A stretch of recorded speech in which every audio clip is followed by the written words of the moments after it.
the market facility more so than converts in order to raise cash. And I'm wondering if there's anything to read into that.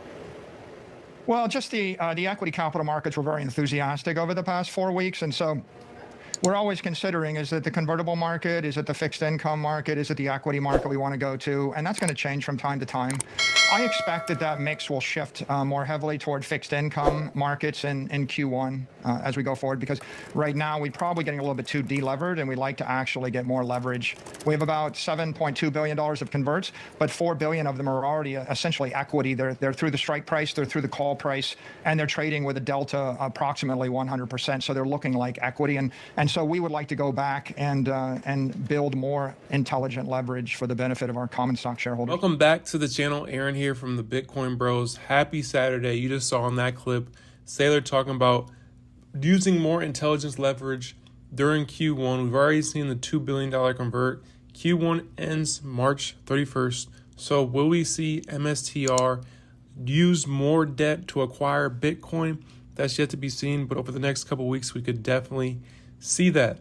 And then checking out this here, we have a Bitcoin strategic reserve now in the United States, a pro-Bitcoin president, a pro-Bitcoin SEC, a pro-Bitcoin treasury, a commerce secretary who owns 1 billion USD of MSTR, and there's still a lot of fear in the market. I believe personally, a lot of this is not priced into the price of Bitcoin yet and the price of MSTR. All of this is very pro-BTC for the long term.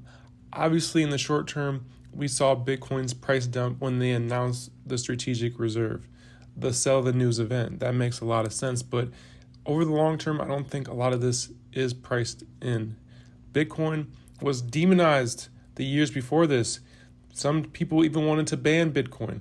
Now that entire narrative has changed, and the government is now for BTC. And the government is talking about budget neutral ways on which they could acquire BTC. And you can see here, this is some of the options that they have. Exchange Stabilization Fund, net $30 billion position, self-funded, not Congressly approved. Revalue the gold reserves, be selling gold for Bitcoin. Reduce the Fed's permissible surplus. This would require Congress approval, but doesn't require specific on use of proceeds.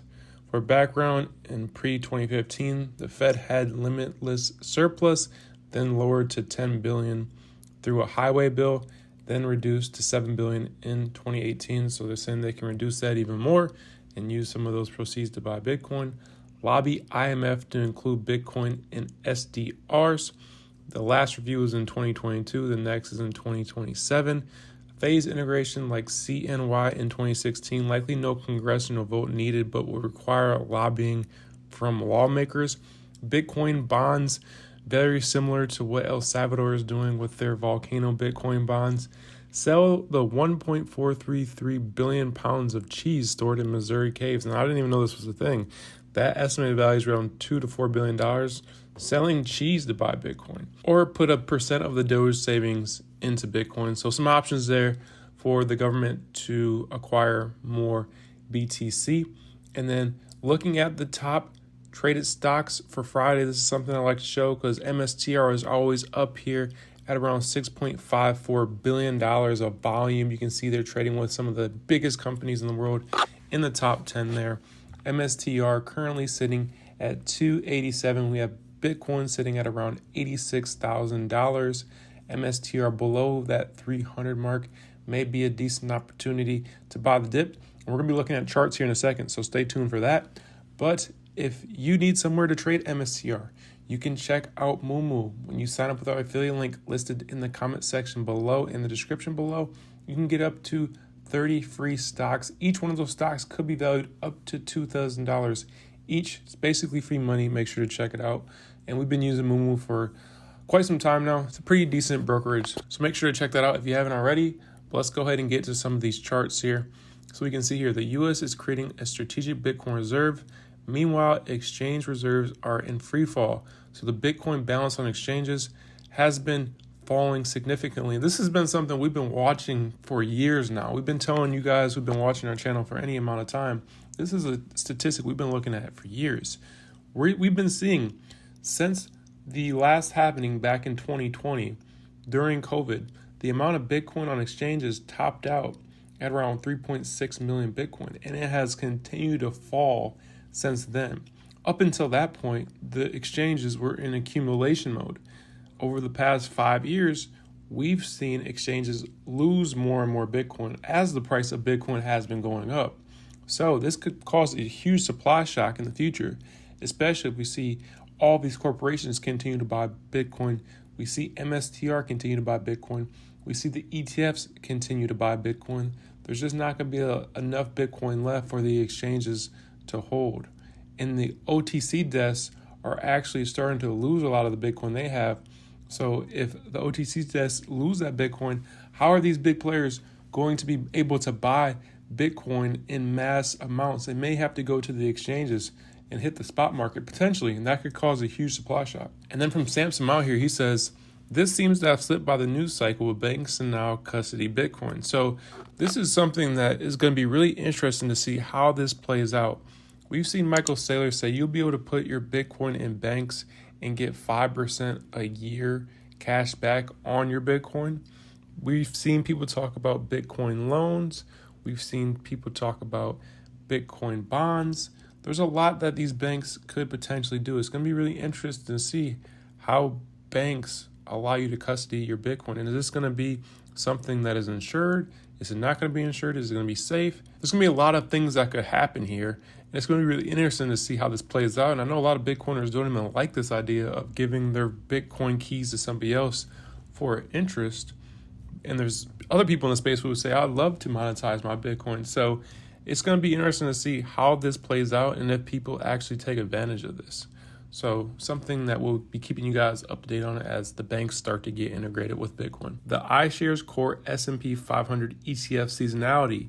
It always bottoms in March. So that's when you're seeing the low amounts of volume, low amounts of inflows into the S&P 500 around the March timeframe, which is really interesting. It really kind of lines up pretty well. We're seeing with M2 money supply.